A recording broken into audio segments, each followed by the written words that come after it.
প্রথম দেখায় কি মনে হচ্ছে আপনাদের? আমার হাতে এটি কি? আমার নিজেরও মনে হয়েছে যে এটি একটি লাউ, কিন্তু আসলে এটি লাউ নয়, এটি একটি বেগুন। এবং এই বেগুনটি আমরা এসে খুঁজে পেয়েছি বরিশালের যে আঞ্চলিক কৃষি গবেষণা ইনস্টিটিউট আছে সেখানে। এবং এই বেগুনটির নাম হলো বাড়ি ১২ বেগুন।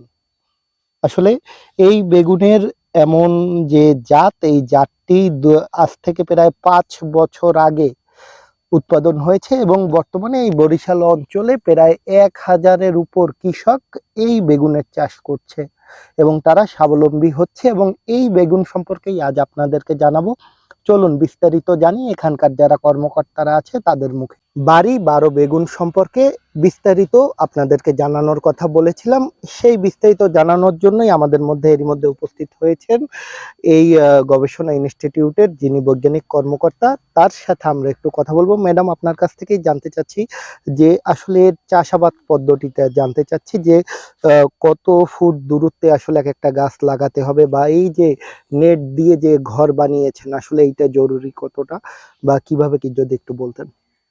আসলে হচ্ছে বাড়ি বেগুন ১২ বাংলাদেশ কৃষি গবেষণা ইনস্টিটিউটের একটি সম্ভাবনাময় এবং প্রতিশ্রুতিশীল জাত, এবং এটি হচ্ছে আমাদের এই দক্ষিণবঙ্গে আঞ্চলিক উদ্যান তত্ত্ব গবেষণা কেন্দ্র লেবুখালী থেকে এই জাতটি হচ্ছে রিলিজ করা হয়েছে।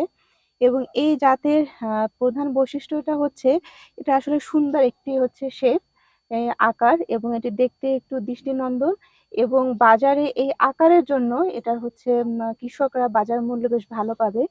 আর হচ্ছে বাড়ি বেগুন ১২টি হচ্ছে আমাদের দক্ষিণবঙ্গের হচ্ছে বিভিন্ন জায়গা থেকে হচ্ছে লোকালি কিছু সংগ্রহ করা হয়েছে, কিছু জাম্পলাজম, সেখান থেকে আমরা বাছাই করে হচ্ছে এই জাতটি উদ্ভাবন করেছি। এবং বাড়ি বেগুন ১২টি হচ্ছে আপনার মধ্য আগস্ট থেকে সেপ্টেম্বরের মধ্যে হচ্ছে আপনাদের কৃষকের মাঠে হচ্ছে লাগাতে হবে। এবং আমরা বিভিন্ন সময় কৃষকদের আমাদের হচ্ছে এখানে আমাদের নার্সারিতে নিজস্বভাবে আমরা হচ্ছে চারা উৎপাদন করি এবং চারা উৎপাদন করে কৃষকদের মাঝে বিতরণ করি, যাতে হচ্ছে তারা সরাসরি হচ্ছে মাঠে নিয়ে লাগাতে পারে। ম্যাডাম, একটা বেগুন কতটুকু ওজন হতে পারে এক একটা বেগুনের? আসলে প্রত্যেকটা মানে গড়ে যদি ওজন আমরা হিসাব করি তাহলে ৭০০ থেকে ৮০০ গ্রামের মতো হচ্ছে ওজন। এবং কিছু কিছু ক্ষেত্রে দেখা যায় যে ১ কেজির মতো হচ্ছে এক একটা বেগুনের ওজন হয়ে থাকে। ম্যাডাম, এটা চাষ করে কি আসলে লাভবান হওয়া সম্ভব?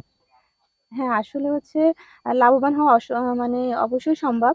কারণ হচ্ছে এটির সাইজ যেটা, এবং আমাদের যদি আমরা হিসাব করি যে বেগুনের হচ্ছে কেজি প্রতি হচ্ছে ৳৬০ থেকে ৳৭০ করে হচ্ছে বেগুনের কেজি থাকে, যেটা অফ সিজনে এর থেকে আরো বেশি পরিমাণে থাকে। যেহেতু আপনার একটা বেগুন হচ্ছে ৭০০ থেকে ৮০০ এবং অনেক সময় ১ কেজি পর্যন্ত ভেরি করে। তাহলে একটি বেগুনই হচ্ছে প্রায় ১ কেজির সমান হচ্ছে মূল্য পাওয়া যায়। সেক্ষেত্রে আমাদের মনে করি যে আমরা বাজার মূল্য অনেক বেশি পাবে কৃষকরা, এবং এতে কৃষকরা হচ্ছে লাভবান হবে। এবং প্রতিটি বেগুনের গাছে হচ্ছে আপনার ৮ থেকে ৯ টি পর্যন্ত হচ্ছে ফল থাকে, এবং প্রতিটি ফলই হচ্ছে এরকম গড় ওজনের ৫০০ গ্রামের উপরেই, মানে আধা কেজির উপরে করে। তো আমি মনে করি এটা ফলন অনেক ভালো হবে এবং কৃষকরা হচ্ছে লাভবান হবে। ম্যাডাম, এই নেটের ঘর করাটা কি জরুরি কিনা? আসলে হচ্ছে কি আমাদের আপনারা যারা দেখেছেন ইতিমধ্যে যে বাড়ি বেগুন ১২ টা হচ্ছে আপনার বেশ মোটা সাইজের, কিন্তু ভিতরটা অনেক হচ্ছে সফট, এবং এটা আমরা যখন রান্না করি খুব বেশি পরিমাণ তেলের প্রয়োজন হয় না। এবং এটির স্কিনটা সফট থাকার কারণে দেখা যাচ্ছে অনেক সময় আমাদের পাখি যখন আমাদের ফুল থেকে ফল হওয়া শুরু করে, মানে পাখির আক্রমণটা দেখা যায় এবং পাখিতে খেয়ে ফেলে।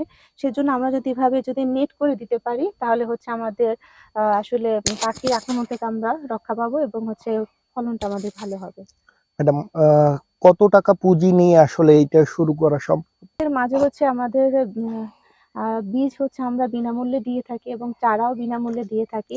তাহলে ম্যাডাম, কতটুকু জমি দিয়ে যদি আমি চাষ করি তাহলে আমার এইটা মোটামুটি, আমি একজন কৃষক হিসেবে আমি অন্যান্য চাষাবাদ করছি, পাশাপাশি আমার ২%, ৫%, কতটুকু জমিতে আমি চাষাবাদ করলে আমি মোটামুটি লাভবান হব?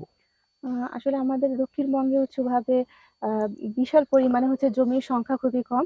তারপর যদি কেউ ৫ শতক এবং ২ শতক জমিতে যদি হচ্ছে টার্গেট নিয়ে যদি নামে, এবং তাতে আমি মনে করি যে বাণিজ্যিকভাবে যে ফলনটা তারা পাবে এটা আপনার হেক্টর প্রতি হচ্ছে ফলন ৫৫ থেকে ৬০ টন পার হেক্টর। সেখানে আপনার হেক্টর শতাংশ প্রতি হচ্ছে আরো কম পাবে। কিন্তু তারপর হচ্ছে তার অন্যান্য যে আমাদের জাতগুলো বা বাজারে অন্যান্য যে হাইব্রিড জাতগুলো আছে তার থেকে হচ্ছে ফলন ভালো হবে এবং সে লাভবান হবে আমি মনে করি। যারা কৃষক আছে তারা কি কোনো ট্রেনিং এর ব্যবস্থা আছে যার মাধ্যমে আমরা এটা একেবারে সুন্দরভাবে উৎপাদন করতে পারবো?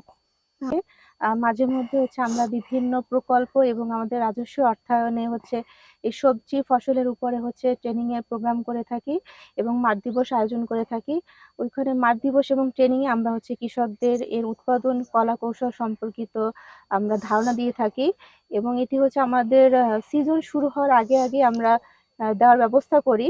আশা করি আমাদের আশেপাশে যারা কৃষকরা আছে তারা হচ্ছে অনেকেই হচ্ছে ট্রেনিং প্রাপ্ত হয়েছেন এবং তার মাধ্যমে হচ্ছে তারা তাদের মাঠে এটা সম্প্রসারণের কাজ চলছে। আমরা কথা বলছিলাম এখানকার যিনি বৈজ্ঞানিক কর্মকর্তা আছে তার সাথে। তিনি যেটা বলেছেন যে আসলে বছর জুড়েই বিভিন্ন ধরনের ট্রেনিং কিন্তু এই কৃষি গবেষণা ইনস্টিটিউটে হয় এবং শুধু এই বেগুনই নয়, আরও নানা জাতের ট্রেনিং নিয়ে কিন্তু কৃষকরা স্বাবলম্বী হতে পারে এবং বিনামূল্যে বীজ সহ যা যা সহায়তা দরকার সবকিছুই তারা করবেন। এর মাধ্যমেই কৃষিখাত এগিয়ে যাবে এমনটাই আমরা বিশ্বাস করি। পরবর্তীতে এই কৃষিখাত নিয়ে আপনাদেরকে আরও অনেক ভিডিও দিব এবং কৃষক ভাইদেরকে পাশে আমরা সবসময় আছি এবং তাদের আমরা সহায়তা করে যাব এরকম নানা তথ্যবহুল ভিডিও দিয়ে। তো আজ এই পর্যন্তই, সবাই ভালো থাকবেন।